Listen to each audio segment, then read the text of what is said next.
pagi, nama saya Ruta Kusanya, mahasiswa Apoteker Institut Teknologi Sains dan Nasional Jakarta. Di sini saya akan memberikan sedikit informasi mengenai coronavirus yang sudah menyebar ke seluruh dunia termasuk Indonesia. Saya akan menjelaskan beberapa gejala dan pencegahannya seperti apa. Yuk, Jadi yang dimaksud dengan novel coronavirus adalah virus yang tidak pernah diidentifikasi sebelumnya. Untuk itu, informasi tentang virus ini masih sangat terbatas. Virus ini pertama kali diidentifikasi di kota Wuhan, Tiongkok pada bulan Desember 2019 dan dicurigai berasal dari sejenis kelelawar yang dijual di pasar seafood dan binatang hidup yang besar. Selain dapat berpindah dari hewan ke manusia, dapat juga ditularkan dari manusia ke manusia. Hingga 29 Januari 2020 ditemukan 6.095 kasus positif corona, 9.239 suspek corona, dan 133 orang yang meninggal dengan tingkat kematian 2,2%, jauh lebih rendah dari SARS atau MERS. Kasus virus ini sudah hampir ditemukan di seluruh provinsi di Cina, bahkan di negara-negara lain. Di Indonesia sendiri sudah banyak kasus yang dicurigai infeksi virus corona, namun beberapa hasil lab dinyatakan negatif dan yang lainnya masih dalam pemeriksaan. Tetapi hal ini tidak menutup kemungkinan masih ada infeksi virus corona yang belum terdeteksi di Indonesia. Kenapa?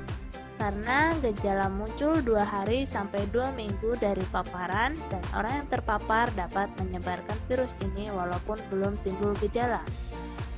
Memangnya apa sih gejala dari virus corona ini? Virus corona menginfeksi saluran napas atas dan akan menimbulkan gejala pada umumnya, seperti batuk pilek biasa dengan demam ringan yang akan sembuh dalam beberapa hari.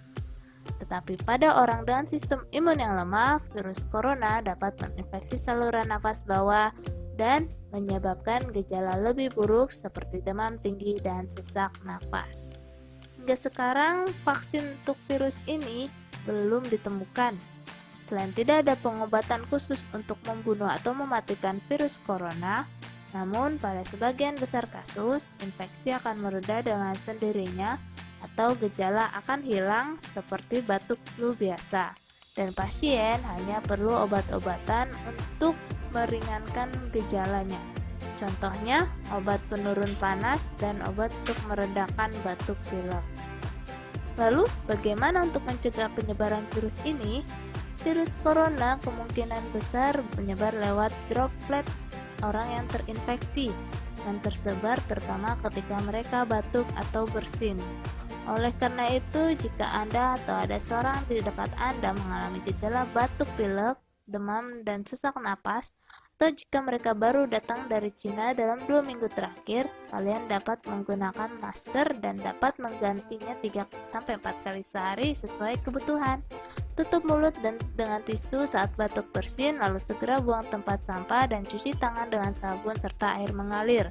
Sering-seringlah cuci tangan dan hindari memegang mata, hidung, ataupun mulut sebelum mencuci tangan.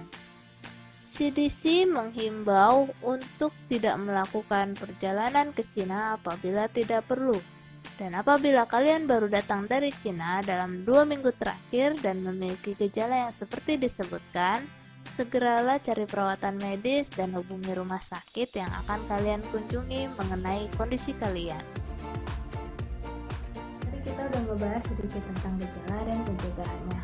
Terus kalau kita mengalami gejala tersebut, apa yang harus kita lakukan? Ingat, untuk jangan dulu panik kalau kamu mengalami gejala-gejala tadi. Tapi, periksalah diri kamu segera ke rumah sakit untuk mengetahui apakah kamu benar tertular atau hanya gejala biasa pada umumnya. Gejala yang perlu diwaspadai.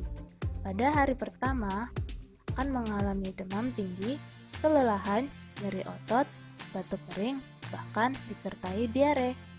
Pada hari kelima, pasien akan muncul kesulitan bernapas, khususnya bagi pasien lansia dan pasien yang mempunyai penyakit penyerta.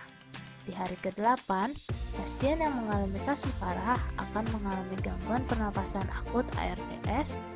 dan di hari ke-10 gejala akan semakin memburuk. Lalu, apa yang harus dilakukan jika ada gejala atau positif COVID tanpa gejala? Yang pertama, segeralah berobat ke fasilitas kesehatan terdekat kota Anda. Jaga jarak setidaknya 1 meter dengan orang lain atau lakukan physical distancing. Kemudian gunakan masker saat berobat ke pelayanan kesehatan. Tenaga medis yang akan melakukan screening suspek akan memberitahukan apakah kamu positif atau tidak. Jika masuk kriteria, maka akan dirujuk ke RS rujukan penanganan virus corona. Kira-kira infeksi virus ini dapat diobati atau tidak ya? Sayangnya, belum ada penelitian yang menemukan obat untuk mengobati infeksi virus COVID-19 ini. Namun, ada beberapa langkah yang dilakukan oleh para medis untuk meredakan gejala serta mencegah virus menyebar. Langkah yang diambil oleh para medis dan dokter adalah mereka akan menganjurkan pada pasien yang positif untuk melakukan perawatan serta karantina selama 14 hari. Dokter juga akan memberikan obat pereda demam dan nyeri sesuai dengan kondisi pasien. Dokter juga akan menganjurkan untuk pasien mengisolasi mandiri serta istirahat yang cukup dan minum banyak air putih guna menjaga kadar cairan dalam tubuh. Lalu, bagaimana dengan penggunaan Avigan dan Chloroquine sebagai pengobatan COVID-19? Info yang beredar menurut Pemerintah Republik Indonesia menyebut bahwa Avigan dan Chloroquine sebagai obat yang dapat diuji kepada pasien yang terinfeksi COVID-19. Namun, obat ini belum teruji klinis dapat menyembuhkan pasien yang positif COVID-19. Di mana kita tahu Avigan atau Favipiravir merupakan obat yang dikembangkan di Jepang demi melawan virus RNA dan dipakai di Tiongkok sebagai pengobatan eksperimental COVID-19. Lalu untuk Chloroquine merupakan obat yang digunakan sebagai pengobatan penyakit malaria dan sudah ada di Indonesia. Jadi, sebaiknya kita tidak perlu berbondong-bondong untuk membeli obat-obat tersebut guna melakukan pencegahan terhadap COVID-19. Karena faktanya, pemerintah dan FDA tidak merekomendasikan obat tersebut sebagai terapi COVID-19. Tadi kita udah ngebahas sedikit tentang pencegahan dan gejalanya, juga obat yang katanya dapat mengobati virus tersebut. Nah, kita bisa dapat informasi lainnya lagi guna menambah wawasan dan pengetahuan kita, baik dari media cetak ataupun online yang sudah beredar saat ini mengenai virus ini.